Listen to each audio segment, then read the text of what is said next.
امریکی CIA عمران خان سمیت اب تک 73 حکمرانوں کے تختے الٹ چکی ہے۔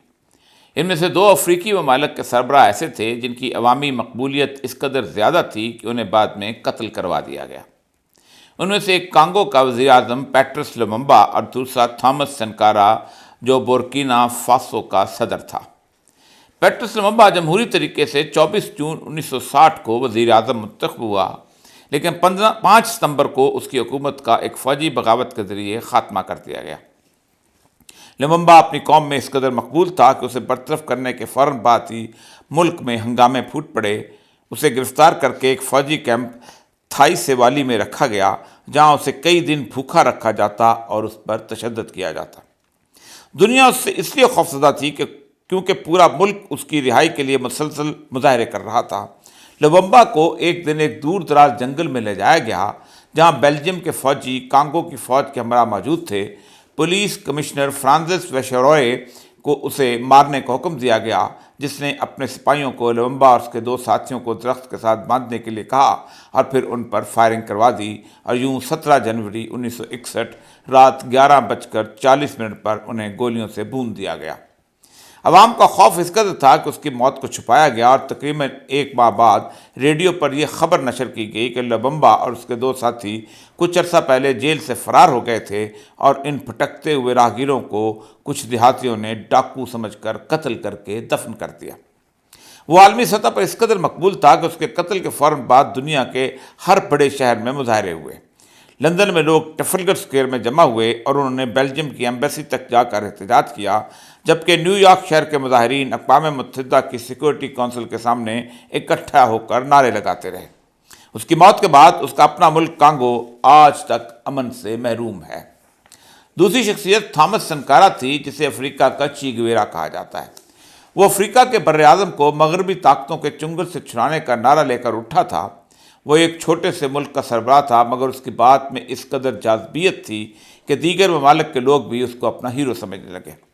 اس نے اپنے ملک کے دروازے IMF پر بند کر دیے اور وہ خود انحصاری کے راستے پر چل نکلا۔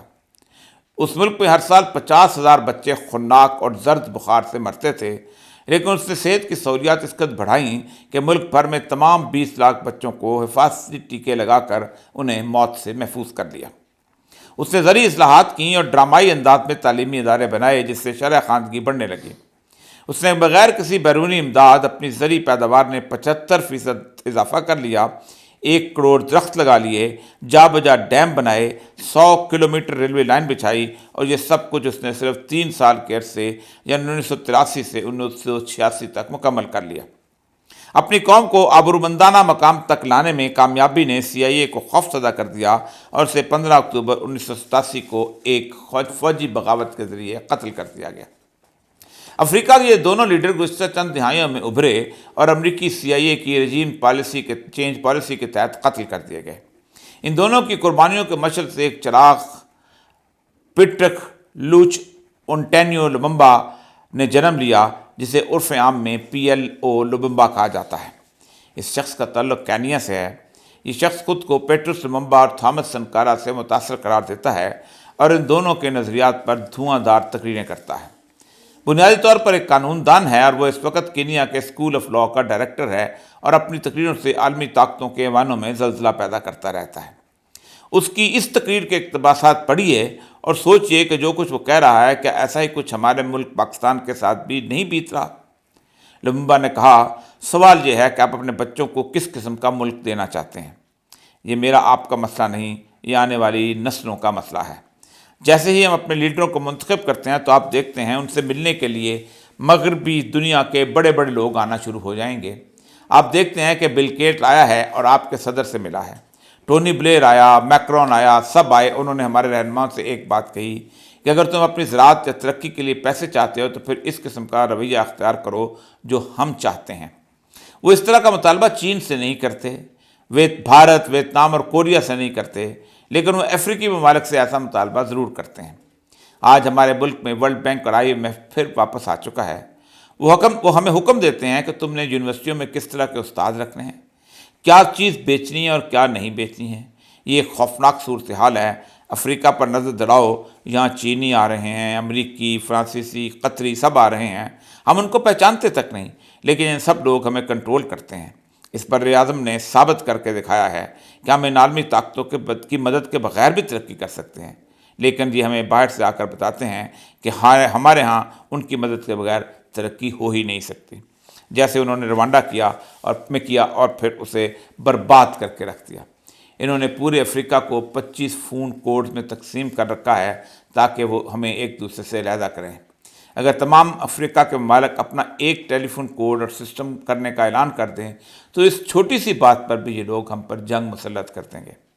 لوممبا کی ایسی لاتعداد تقریریں ہیں جس میں وہ تنبیہ کرتا ہے کہ اگر تم نے ترقی کرنی ہے تو اپنے مقبول لیڈروں کی زندگیوں کو بچاؤ، جو تم سے مخلص بھی ہیں اور مغربی استعمار کے خلاف بھی ہیں اور جنہیں ان کی قومیں شدت سے پسند کرتی ہیں۔ لوممبا کی ان تقاریر کی گونج میں عالمی طاقتوں کے غصے کا جائزہ لیں اور سوچیں کہ جس پاکستان پر گزشتہ 75 سال سے جیسے چاہیں اور جس طرح چاہیں حکومت کرتے تھے، وہاں انہیں للکارنے والا ایک ایسا شخص پیدا ہو گیا جو عوام میں مقبول بھی ہے۔ ان کا غصہ عمران خان اور پاکستان کی عوام پر دن بدن بڑھتا چلا جا رہا ہے۔ 10 اپریل 2022 کا دن جب پوری قوم از خود سڑکوں پر نکلی تھی، اس نے اس قابض دنیا کو چونکا کر رکھ دیا۔ یہ ان کے منصوبوں پر ایک پہلی کاری ضرب تھی۔ یہی وجہ ہے کہ ٹھیک 7 ماہ بعد ہی عمران خان کو قتل کرنے کا ایک ایسا منصوبہ تیار کیا گیا جس کی ناکامی میں کوئی گنجائش تک نہیں تھی۔ 3 نومبر 2022 کو وزیر آباد میں ہونے والے قاتلانہ حملے سے عمران خان کا بچنا صرف اور صرف تائید ایزدی کی شہادت ہے۔ اس کے بعد اس قوم نے جس طرح اپنے رہنما کا ساتھ دیا، اس کے لیے نئی نسل نے جس طرح قربانیاں پیش کیں، اور 8 فروری کو جس طرح حکمرانوں کے دھاندلی کے 75 سال تجربے کو اس قوم کے جذبے اور اتحاد نے بری طرح شکست دی، اس نے ان طاقتوں کو چونکا کر رکھ دیا ہے۔ ایک بات واضح ہو چکی ہے کہ پاکستان پر مسلط کیے گئے حکمران امریکی تسلط کا خواب اس ملک کی ایک انچ زمین پر اور ایک سیکنڈ کے لیے بھی پورا کرنے کے قابل ہرگز نہیں ہیں۔ پاکستان افریقہ ہے اور نہ ہی جنوبی امریکہ کے ممالک میں سے ایک کہ اس پر جو بھی بیتے گی دنیا کو اس سے بے خبر رکھا جاتا رہے گا۔ پاکستان عالمی سٹیج کے سب سے اہم جغرافیائی مقام پر واقع ہے اور اس وقت یہاں سے اٹھنے والی عوامی نفرت کا سیلاب ایسا ہے کہ اسے کوئی قوت کنٹرول نہیں کر سکتی۔ پاکستان کے عوام ایک تاریخ مرتب کرنے جا رہے ہیں اور ہر آزاد تجزیہ نگار کی آنکھ یہ محسوس کر رہی ہے۔ پوری قوم 2 خیموں میں بٹ چکی ہے، ایک جانب عوام ہیں اور دوسری جانب عالمی استعمار کی پروردہ قوتیں۔ فیصلے کے دن اب دور نہیں۔ ایران اور افغانستان کے بعد اس خطے میں شاید پاکستان ہی وہ اگلا ملک بن جائے جو امریکہ کا قبرستان ثابت ہو۔